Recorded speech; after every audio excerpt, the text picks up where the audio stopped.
Hi, my name is Digby Summerhill. We're here at Minotti London, and today we are speaking to Jowita Penkala from the Rodask brand. So, Jowita, thank you for coming in. Welcome. Why don't you give us a brief introduction about yourself and the company?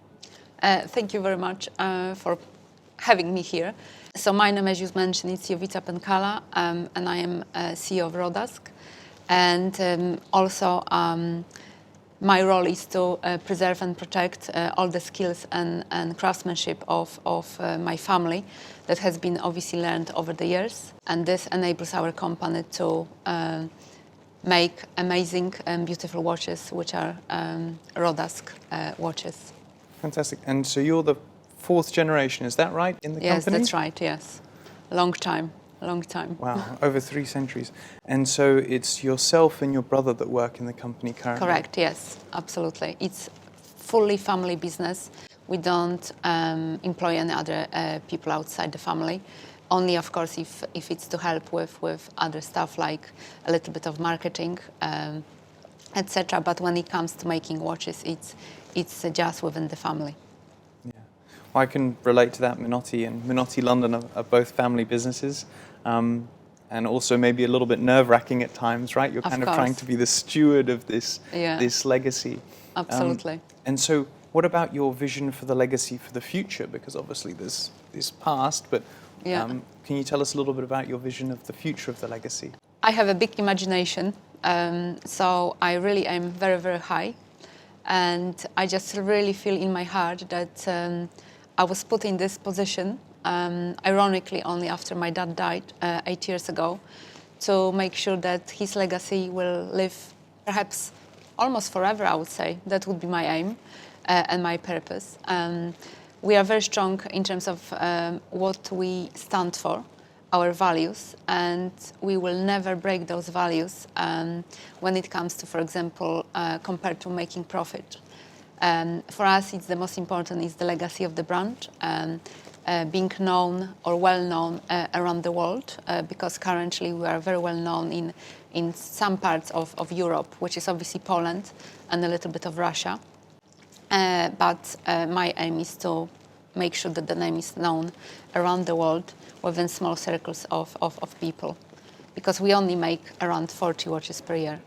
Wow, yeah, so very, very limited, very focused. And each watch is unique, one of a kind. So we don't make watches and try to sell them. It's by commission only. So when a client comes in, we take a brief and then we work with a client to make sure that they have something extraordinary, one of a kind.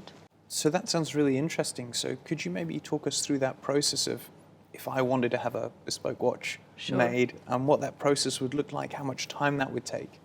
So we will meet, if you were a client, I would meet you, discuss the most important question is why you want to have a watch made. Because we don't just make beautiful looking watches, we want the watch to tell a story of our client. So it's an emotional involvement. That's the biggest probably part in making our watch or a watch for a client. So we sit down and we ask for a reason why this watch is being made. What special moment or a particular situation in your life you would like to commemorate with a watch. And then once we drill down into the story and the emotional side of the specific situation or moment in your life, then we start the process of taking a brief for this particular watch you want to have made. Once this is obviously, as you know, with any creative designs, whether it's a design for interiors or anything else, when it comes to creativity, there's a little bit of back and forth coming in, going on, and creating something absolutely amazing and extraordinary. So this process usually takes around 2 to 3 months. And once you would accept and approve the design, which is made in 3D render, then this is the time zero, as we call it. And this is the time where pretty much we are in control of what we are doing next, which is the process of making the watch exactly as it is seen on the design. And this takes, again, depending on what watch we are making, it takes from 5 to 6 months to up to 18 months for a watch to be made.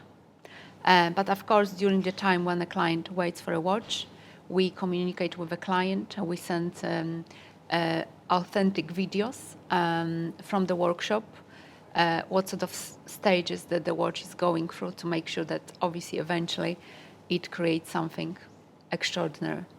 And eventually, once the watch is made, we make a big splash how we deliver the watch to a client as well, depending, of course, where the client is, because obviously there are some restrictions where we can travel to deliver the watch.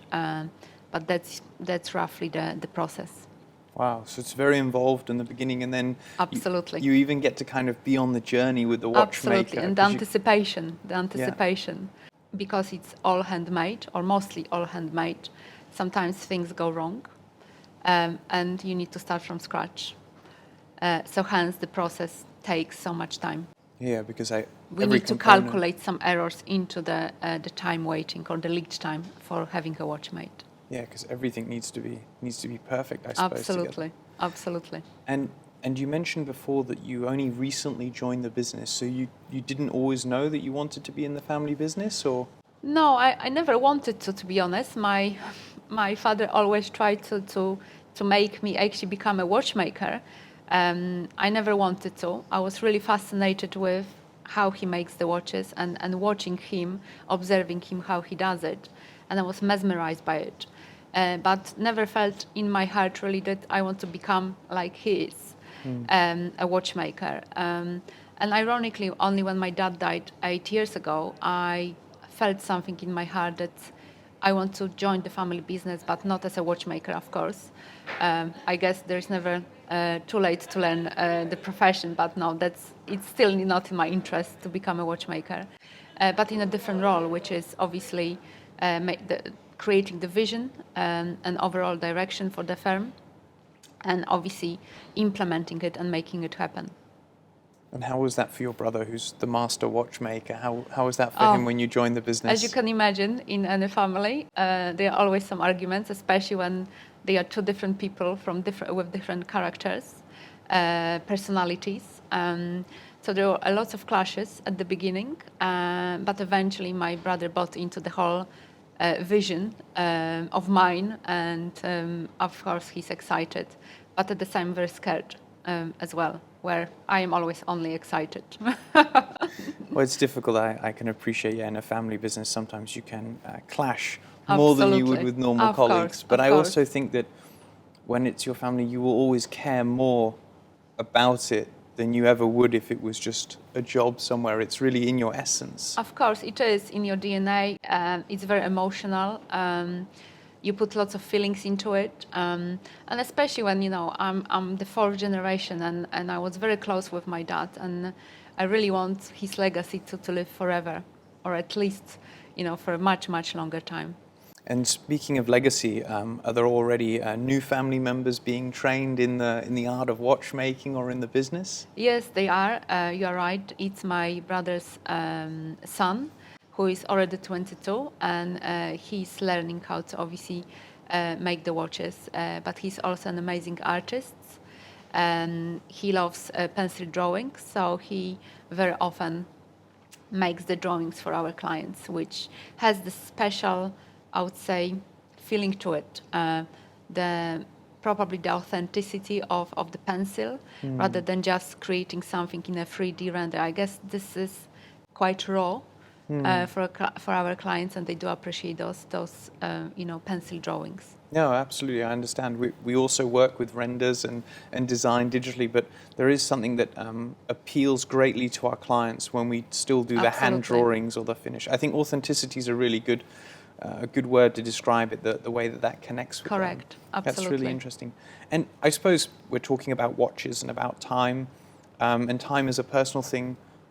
Aside from being the CEO of a global watch brand, what things do you do in your personal time? I have another passion of mine since I was 10 years old. I love what's happening in our brain and how it impacts our behavior, performance, and our results. So that's my passion. So I love helping other people to improve their lives in an aspect of it, whether it's business, financial, personal. by helping them to tap into the power of their brain, which of course they need to put a little bit of effort to it, but if it's 10, 30 minutes just to get amazing results in life and feel happy and fulfilled, then I guess it's not a big price to pay. So that's my passion. So in my spare time, I help other individuals to achieve bigger, better goals. But also I love a bit of training. So I exercise, hate cardio though. The only thing I do is skipping on a rope in my back garden. And other than that, I love books, reading books about neuroscience, but not the medical part, more about the behavior of people and what's happening in our brain and what impacts to make specific choices, for example, or action. And of course, I love meeting with my friends, socializing and have a drink from time to time as well. Wow, it's a lot of things. So I'm impressed that you can fit that in between, the work that you want to do, helping others. Neuroscience certainly not a light subject. No. And even finding time for cardio. I don't think many people like cardio, so that's okay. I think we all kind of have that sometimes, but we like the end results maybe more than the time that we put in. So thank you very much for that, for sharing that. And it sounds like you do such a wide variety of things. You have a vision for the company. You've come into it, and you're doing all of these things. So it's really very impressive. What sort of things would you advise to people that aspire to be successful in the watch industry, or maybe that work in a legacy brand or in a family business? I think the most important, that's my strong perhaps point of view, the most important is to, instead of actually building just a commercial part of the watch brand, it's actually build the brand. And sometimes those two don't go together. If you have a strong vision for a brand, you should stick to your values and never break them. Even if you can see that there is perhaps more profitable option to do something on a side, you should never do it. So for me, if someone wants to develop a successful watch brand, stick to the values, or perhaps find out what the values are at the beginning and stick to them. That's what would make successful brand, I think. Okay, thank you. And actually that's a nice lead in, because you touched on some of the values and not compromising at Rodask. Correct. Can you tell us a little bit more about your values at the business? So our values are passion, discernity and precision in terms of the work we do. But at the same time, for me, it's important that we never do more watches than we said that we will, which is around 40. So if we had a client, for example, waiting for or wanting to have a watch made, and he's outside of the 40 watch brackets per year, we would never compromise to do it just to get more money. And I am very strong about it. And probably in the next 5 years, we are already talking with my brother to decrease the number of watches we're making, actually, rather than go the commercial route of obviously increasing revenue. It's more about, for me, about the brand and the values, and sticking to it and making sure that people value the brand rather than having a lot of revenue and income coming to our business. So in the next 5 years, we will be probably decreasing the number of watches to 20 or even less. Wow, that's so nice to hear as well, because I can imagine in today's world, everybody sort of growth is kind of this buzzword that we're all chasing after. Correct. And that actually that's not what's important. It's more about the quality and staying true to the values. Correct. Which is quite refreshing and quite nice. Absolutely. Absolutely. Well, thank you so much for joining us this morning. Thank you for sharing so much information about the values of your business, the heritage of Rodask, and the work that you've been doing. So thank you for joining us. If you like the video, there'll be some selections and recommendations, and you should also be able to subscribe, I think, by clicking on the logo and then the subscribe button. Thank you again. And thank you very much. Thank you.